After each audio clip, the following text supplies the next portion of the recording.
Hey, what's going on, guys? Rum Gaming here, back to another video. Today's episode, we are going over a rogue leveling guide. I myself have just started here with Season 9. You can see I'm level 26. We can take a quick look at my gear. I have literally nothing special at all. I do have a couple legendaries, but they're very low power level, some yellows and some blues. So the idea behind this guide is just a very short and quick guide to get anybody, who's in their 20s, even like if you're like level 15, you can start building towards this. And by the time you hit your low 20s, you should have all the talents that you need to be able to run this build. So again, it doesn't require any special items. The only thing you need are levels. And even then, you don't need that many levels. So let's go ahead and open up our skill tree here and see what we're running. So we are going to be running puncture into enhanced puncture into fundamental puncture. And this is what you're going to rely on when you don't have anything else to press. And this is also going to mark the enemy's vulnerable force. So it's actually pretty important to run puncture, especially in single target damage. We'll use puncture to apply vulnerable, and then we'll use our other abilities to kind of nuke down the boss. So puncture is pretty important. You can see if we're taking fundamental puncture, our puncture will shoot out 3 blades as well. And if you get a little bit lucky like myself, you might get the affix every third cast of puncture is poison imbued. So that's going to give us a little bit more single target damage. So puncture is the first key to this.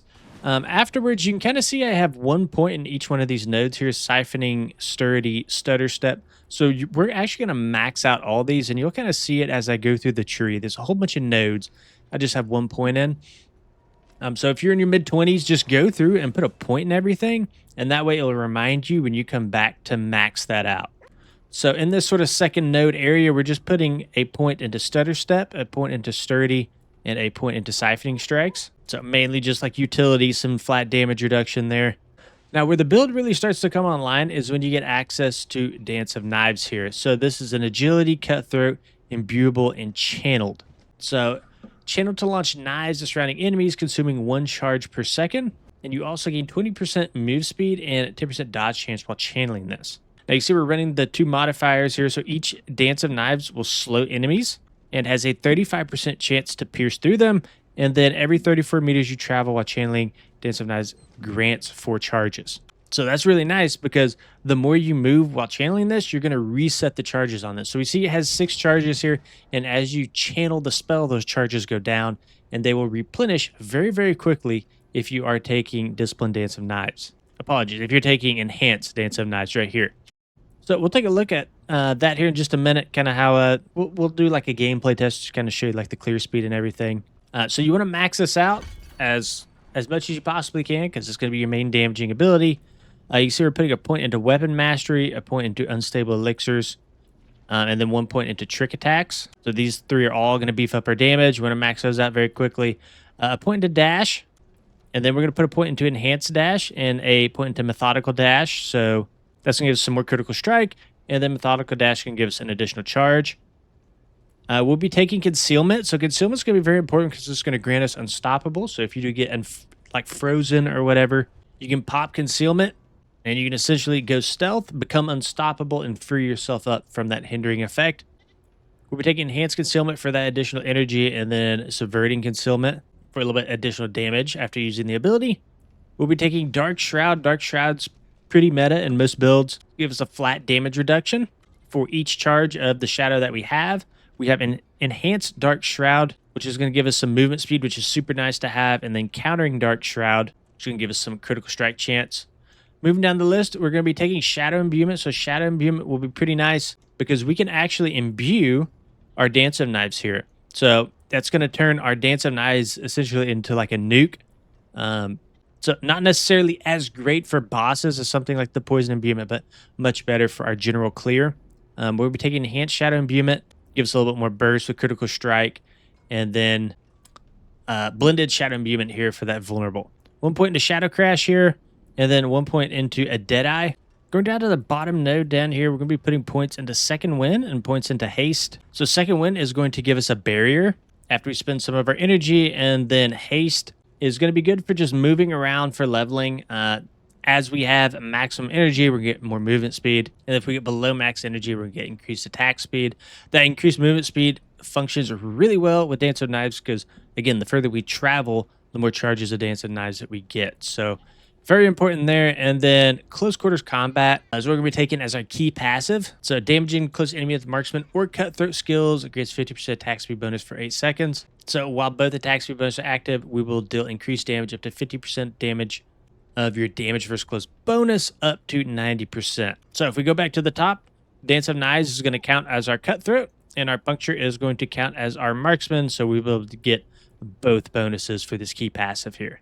Okay, and to show you guys what this build looks like, let's just do a little bit of a nightmare dungeon. I don't think we'll do the whole thing, but we'll just do some clear. So you can see all that movement speed we have while we're channeling that Dance of Knives. And then we can imbue it as well. Use our Dark Shroud for even more movement speed. And then if needed, we have our Concealment as a stealth escape. Now, in terms of our imbuement, we can also imbue our dash as well. So we can get a little bit of burst damage from that.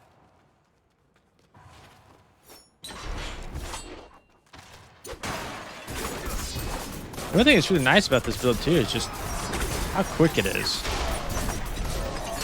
So one thing that you want to make sure, again, is that you are getting some punctures in there so that we can benefit from our key passive to get some of that bonus damage. You get it from both marksman and cutthroat skills.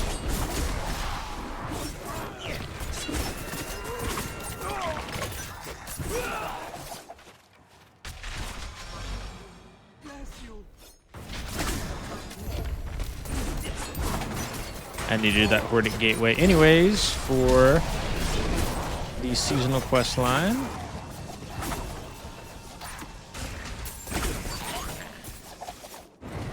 And yeah, it's just, if you look at our energy here, you'll notice that it's not going down at all. This build does not require any energy. So that's one of the things that makes it so fluid. You get the great AoE, you get the movement speed, and you get the efficiency of it not using energy. So we'll do this portal really quick, and after the portal, I'll probably just end the video, but just to show you guys a little bit more what it looks like.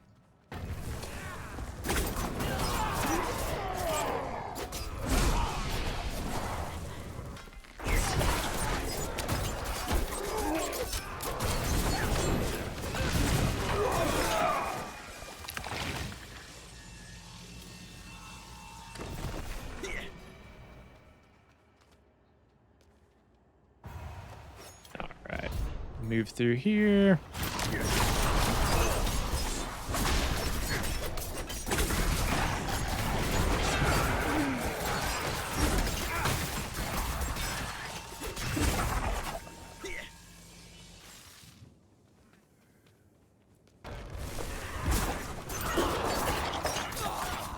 And I have no clue how many of these tiers we'll get. I know that this is based on a timer.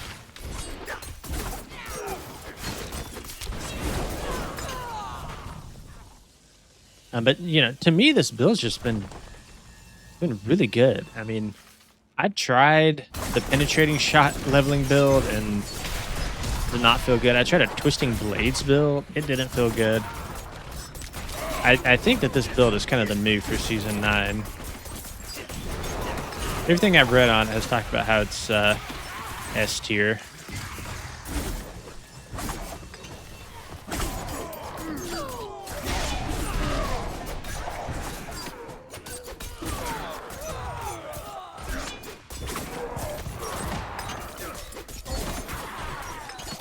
But it's like essentially Whirlwind Barb as Rogue.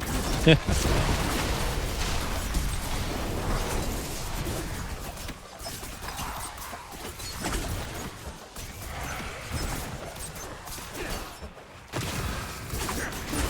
can see we did actually run out of charges there.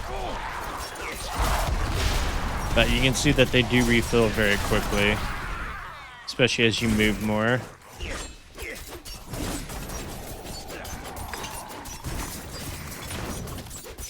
Burn boss damage, you're going to get both your marksman and your cutthroat bonus up. And it has pretty good boss damage.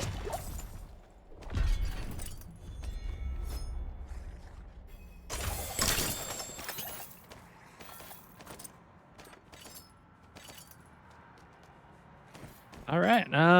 We'll take this portal back and we'll just end the video here. So yeah, overall, guys, I think it's a pretty decent build.